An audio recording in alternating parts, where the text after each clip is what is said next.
কোরআন শরীফের ভিতরে ছিল, সেখানে তাদেরকে সতর্ক করা হয়েছে, তারা সতর্ক হয় নাই। তাদের উচিত ছিল, যেহেতু বাংলাদেশের মানুষ তাদেরকে গ্রহণ করেছে, তাদের উচিত ছিল অত্যন্ত সতর্কতার সাথে এই বইগুলো ছাপানো। কিন্তু তারপরও তারা দেখেন মুক্তাসিরুল মানির ভিতরে কিভাবে পরিকল্পিতভাবে একটা মূর্তির ছবি স্থাপন করা হয়েছে আপনারা দেখতে পেরেছেন। এটা হয়তো অন্য বইগুলো অথবা ধর্মের কলেজ ইউনিভার্সিটির বইগুলোতে যদি হতো তাহলে মেনে নেওয়া যেত, কিন্তু এটা তো সেটা নয়। এই বই তো সেই বই নয়। এই বই হচ্ছে দর্শন নিজামে অত্যন্ত গুরুত্বপূর্ণ একটি বই এবং কোরআন হাদিস সম্মিলিত একটি বই, যেই বইয়ের মাধ্যমে আমরা আল্লাহ তাআলাকে জানতে পারি।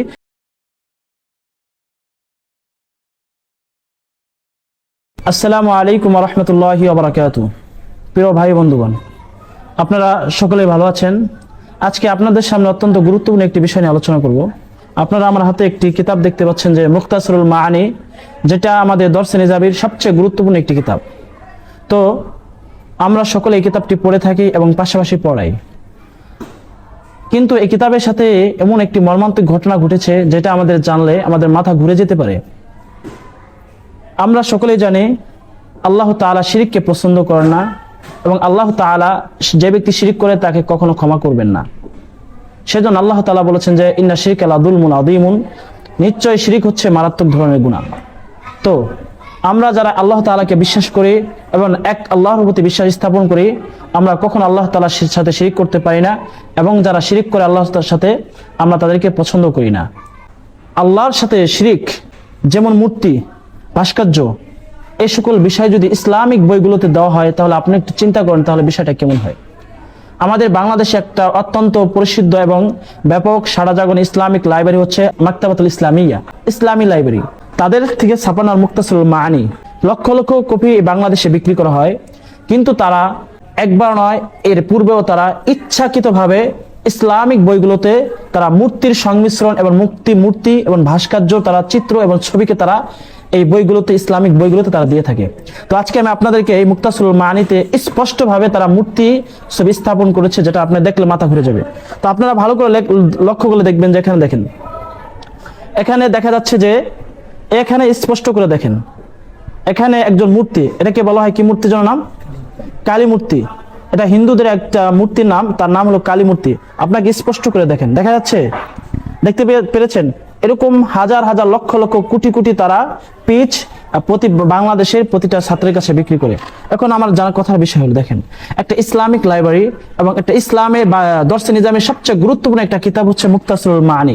সেই কিতাবের ভিতরে যদি এভাবে মূর্তির সংমিশ্রণ ঘটিয়ে দেয়, পাশাপাশি ভিতরে দেখে আপনাকে একটা ইসলামিক লাইব্রেরি, ইসলামিক কিতাব, সেখানে দেখেন প্রতিটা লাইনে কেমন যেন শিব মূর্তির ভাস্কর্য তারা স্থাপন করেছে। দেখেন, একটা ইসলামিক বই, গুরুত্বপূর্ণ বইগুলোর ভিতরে যদি এটা হয়, শুধু এটা নয়, এখানে দেখেন, ভালো করে লক্ষ্য করে দেখেন, কেমন যেন শিব মূর্তির ভাস্কর্য কিংবা প্রতিচ্ছবি তারা স্থাপন এখানে ঘটিয়েছে। পাশাপাশি আরো বিষয় আপনাদেরকে লক্ষ্য করে দেখা যায় যে আমরা সকলে জানি পহেলা বৈশাখ, হয়তো তারা আমাদেরকে এটা জানাতে চেয়েছেন যে আমরা পয়লা বৈশাখের ব্যাপারে গাফিল কিংবা উদাসীন। তারা আমাদেরকে এটাকে বুঝাতে চেয়েছেন যে না, তোমরা পয়লা বৈশাখ, যারা কমি ছাত্র আছো, ওলামায়ে কেরাম আছো, পয়লা বৈশাখ পালন করতে চাও না, তোমাদেরকে আমরা পয়লা বৈশাখের বিভিন্ন পরিচ্ছেদ বা বিভিন্ন বিষয় তোমাদের সামনে উপস্থাপন করব, যেগুলো তোমরা সবসময় রাখো। তো আমরা কিতাব, আসলে কিতাবের পাগল, কিতাবের পোকা, আমরা সবসময় কিতাব পড়ে থাকি। হয়তো তারা সেই জন্যই পয়লা বৈশাখের বিভিন্ন পরিচ্ছেদ, পয়লা বৈশাখের বিভিন্ন তারা চিত্রকে আমাদের সামনে তুলে ধরেছেন। দেখেন, একটা দর্শে নিজামের কিতাব নুরুল আনোয়ার, যেটা সর্বিকা সবচেয়ে গুরুত্বপূর্ণ একটা, অত্যন্ত গুরুত্বপূর্ণ একটা কিতাব, সেখানে দেখেন প্রতিটা চিত্রকে দেখেন পয়লা বৈশাখের কেমন যেন এক পয়লা বৈশাখের বিভিন্ন আলোক মেলা বসেছে কিতাবের ভিতরে। দেখেন, দেখতে পেরেছেন? দেখা যাচ্ছে, দেখেন কেমন যেন মেলা বসেছে পয়লা বৈশাখের।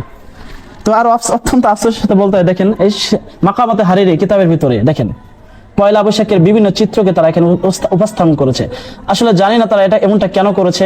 আরেকটা কিতাব দেখে আমি পিছনে এটা আছে, দেখাই, দেখেন আরেকটা কিতাব সিরাজি ফিল মিরাজ। এখানে দেখেন, আপনারা স্পষ্টভাবে দেখতে পাচ্ছেন যে পয়লা বৈশাখের বিভিন্ন তারা চিত্রকে এখানে উপস্থাপন করেছে, বিভিন্ন নকশাকে তারা তুলে ধরেছে। দেখেন, বিভিন্ন নকশাকে তুলে ধরে আসলে কি বোঝাতে চেয়েছেন? হয়তো তারা এটাই বোঝাতে চেয়েছেন যে যারা উলামায়ে কেরাম আছেন, যারা মাদ্রাসার ছাত্র আছেন, তারা তোমাদের উচিত হলো পয়লা বৈশাখের কে বরণ করে নেওয়া এবং পয়লা বৈশাখের চিত্রকে নিজের জীবনে ধারণ করে এটাকে পালন করা। হয়তো তারা আমাদেরকে এই দাওয়াতটা দিয়েছেন, কিন্তু আফসোসের সাথে বলতে হয়, আপনাদের যদি দাওয়াত দেওয়ার লক্ষ্য থাকে তাহলে কেন আপনি মাকতাবাতুল ইসলামিয়া নাম দিলেন?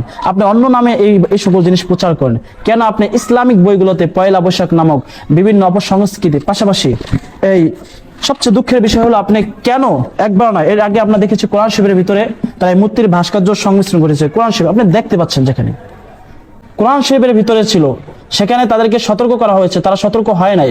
তাদের উচিত ছিল, যেহেতু বাংলাদেশের মানুষ তাদেরকে গ্রহণ করেছে, তাদের উচিত ছিল অত্যন্ত সতর্কতার সাথে এই বইগুলো ছাপানো।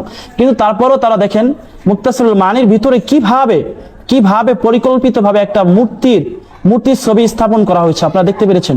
এটা হয়তো অন্য বইগুলোতে অথবা ধর্মের কলেজ ইউনিভার্সিটির বইগুলোতে যদি হতো তাহলে মেনে নেওয়া যেত, কিন্তু এটা তো সেটা নয়। এই বই তো সেই বই নয়।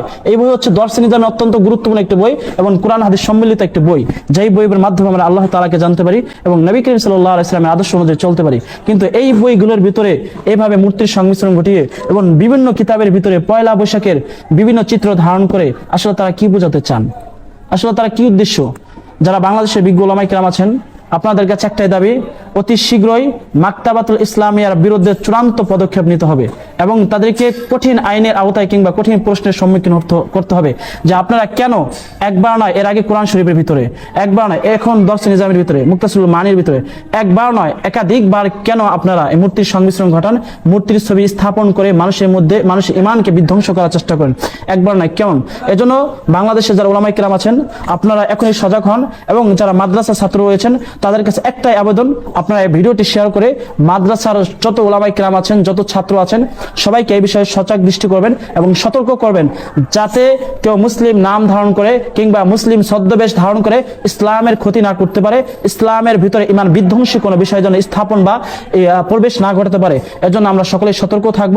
পাশাপাশি মাকতাবাতুল ইসলামিয়ার কাছে আকুল আবেদন এই যে আপনারা অতি শীঘ্রই এই সকল কিতাব যেগুলোর ভিতরে মূর্তি স্থাপন করেছেন এই কিতাবগুলো বাজার থেকে বাজেয়াপ্ত করবেন এবং ভবিষ্যতের জন্য যেন এই সমস্ত ভুল ভ্রান্তি আর না হয়, ইসলামিক কিতাবগুলোর ভিতরে যেন এই সমস্ত কুকর্ম যেন না ঘটান।